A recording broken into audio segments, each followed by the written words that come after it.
يوسف العصفور، رئيس نادي البحرين لطيور الحب. نقيم اليوم التجمع البحريني الأول للببغاوات وطيور الحب، والمعرض الرابع لطيور الحب في البحرين. المشاركة هذا العام جدا جدا قوية، فاقت التصورات، بحيث تجاوز عدد الطيور 300 طير، وتجاوز عدد المشاركين 65 مشارك. مشاركة جدا قوية، مستوى الطيور جدا مميز، بارتقاء واضح وملحوظ حتى لدى الحكام المستضافين هذا العام.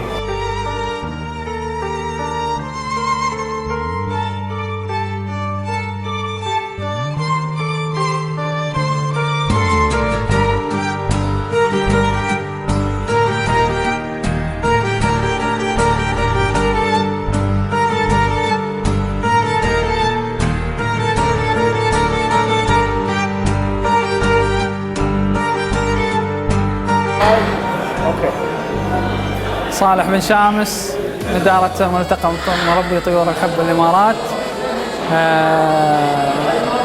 معرض جميل ومعرض يجمع بين الأحبة. مستوى الطيور جدا راقي.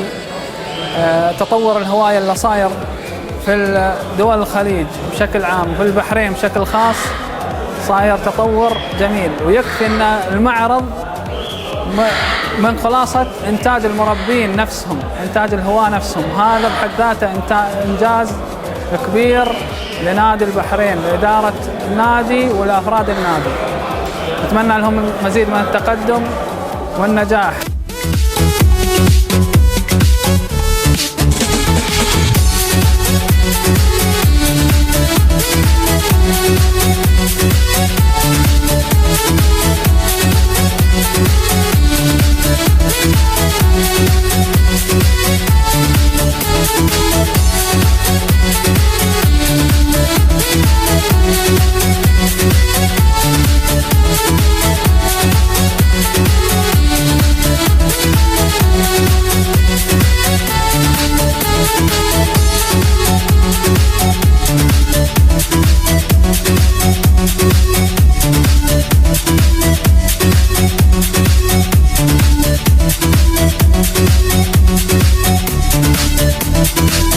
هرمس الهاجري، أمين سر نادي البحرين لطيور الحب. المعرض ما شاء الله يعني كبداية يعتبر الحين الرابع حق اللاف بيرد، ويعني في تطور كثير، وصار اللي هو نقلة نوعية من كانوا الناس يعني قبل يشوفون الألوان، لكن الحين على يعني مستويات الطيور والى الاحسن ان شاء الله. والنظره المستقبليه ان شاء الله بتكون يعني في مستويات الطيور يعني للافضل وارقى ان شاء الله.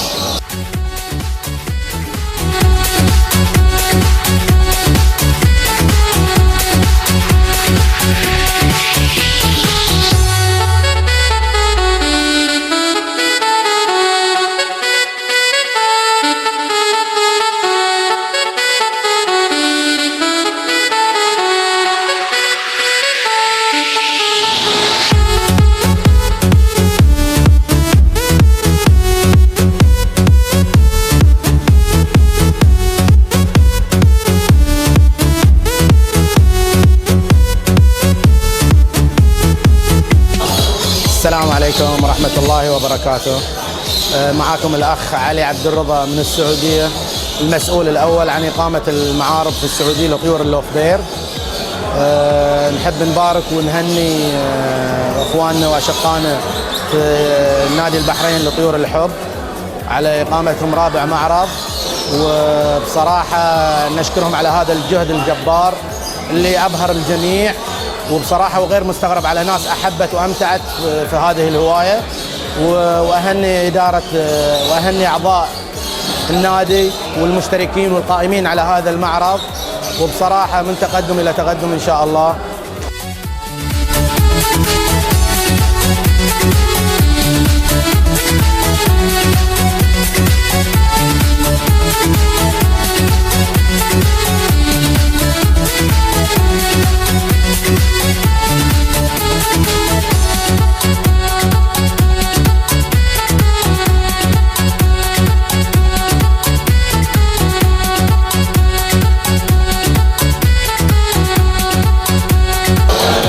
name is Ivan Theeuwe. I am a judge from the Netherlands. First of all, I want to thank the people from Bahrain that I am here for the second time to judge the Russell Collies in this show. Since the last time, that is 2 years ago, it was at the Maraai, the first show, I saw an average quality of birds, but now I see the improvement you make. The size is getting better, the color is getting better. There is a lot of improvement, so I would say to you, keep on going, you will pick up. Okay.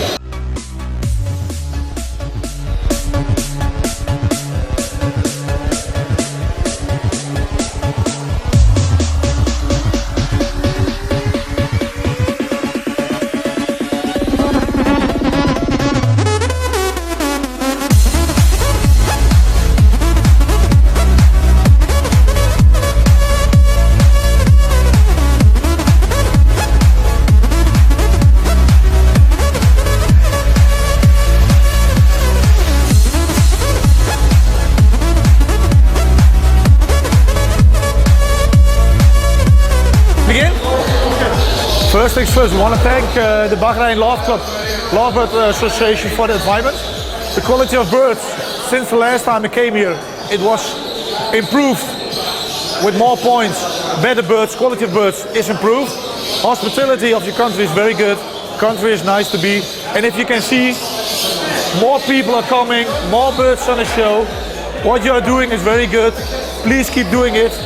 And we hope for the future that you will grow to a bigger and better organization. Thanks for inviting us, and we had a joy to judge here the birds.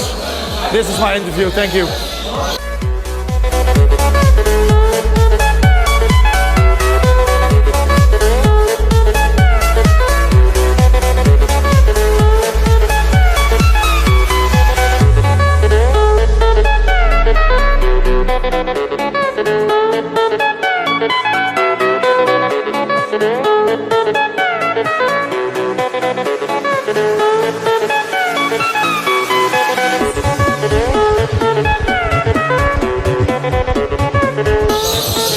إخواني الأعزاء من الإمارات العربية المتحدة، من دولة قطر الشقيقة، من أحبتنا وجيراننا في المملكة العربية السعودية، من إخواننا في الكويت، من الأحبة الغالين جمهورية السودان العزيزين اللي شرفونا اليوم.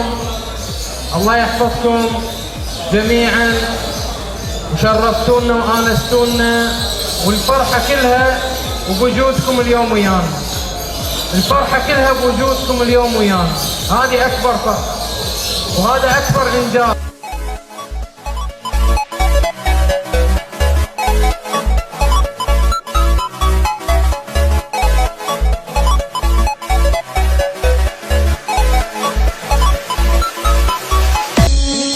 فكانت أفضل فئة متطابقة بين المجموعة كلها هي فئة الفايلت أوبلاين.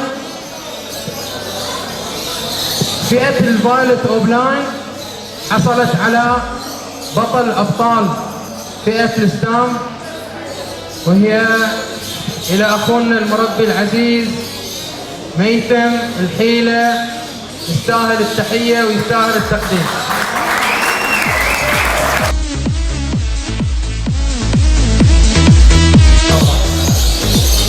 طبعا بالنسبة إلى بطل المعرض في الطيور الفردية، الطير اللي حصل على أعلى درجة بين الطيور كلها الموجودة هو أوبلاين لوتينو أورنج فيس. أوبلاين لوتينو أورنج فيس حصل الطير على 94 درجة. طبعا بعد أنا أقول هذا إنجاز جديد إلينا في المعرض، بأن يحصل عندنا طير على 94. الطير طبعا إلى أخونا المربي عباس الكراني يستاهل التحية.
مربي عباس